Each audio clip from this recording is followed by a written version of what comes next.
Hari abantu binjira mu cyumba ukumva icyumba cyahindutse nta jambo bavuze ariko abantu bose bagahita bahindura uko barebanaga. None se ni iki gituma bubahwa batavuze n'ijambo na rimwe? Icyubahiro si amagambo usaba abandi kukugirira, ni uburyo umubiri wawe uvuga mbere y'amagambo yawe. Uyu munsi tugiye kureba amayeri 5 atuma abantu bagufata nk'umuntu ukomeye mu buryo buboneye. Icya mbere kigufasha ni ukutigira muto. Tekereza winjiye mu cyumba cyuzuye abantu, ukinjira wunamye ufunze amaboko cyangwa usa n'utinye, uhita ugaragara nk'udafite agaciro. Ariko umuntu uhagarara neza agafungura umubiri we, intugu ze ziri inyuma gake, agahagarara mu bwisanzure, abantu bahita bamwubaha ubwabo. Si ukwishyira hejuru, ni ukubereka ko ufite icyizere. Ikindi ni umutuzo w'umubiri. Hari abantu bahora bakina n'intoki bakanyeganyeza amaguru cyangwa se bakajya bakoresha telefoni buri kanya.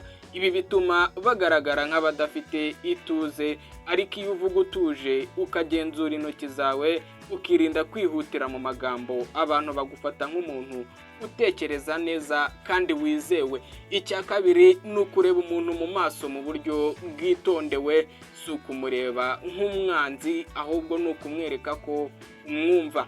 Iyo uvuga ureba ahandi hose ushobora kugaragara nk'utinya cyangwa udafite icyizere, ariko iyo urebye umuntu mu maso mu buryo butuje butamukandamiza biguha icyubahiro mu buryo bworoshye. N'inseko rero yawe igomba kuba iy'ukuri itari iyishushanya kuri buri wese. Icya gatatu ni ukudahubuka mu biganiro. Abantu bubashywe ntibihutira gusubiza, bafata akanya ko gutekereza mbere yo kuvuga. Iyo uganira n'abantu ujye uvuga utuje, udasimbuka amagambo kandi utihutira kurangiza ibitekerezo byawe. Ibi bituma abantu bumva ko ibyo uvuga bifite agaciro. Icya kane ni urwasaya n'igihagararo cyawe. Iyo ugenda ucitse intege, intugu zikamanuka, umugongo ugacika intege, abantu bahita bakubona nk'udafite imbaraga. Ariko iyo ugenda ugororotse, intugu ziri hejuru gake, umutwe uri hejuru, utanga ishusho y'umuntu wiyubashye kandi wiyizeye.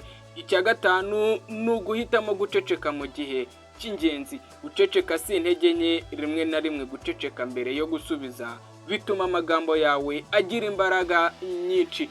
Abantu bumva ko uri umuntu utekereza neza mbere yo kuvuga. Icyubahiro ntigikeneye amagambo menshi, gitangirira mu buryo uhagarara, uko wigenzura n'uko wiyumva imbere y'abandi.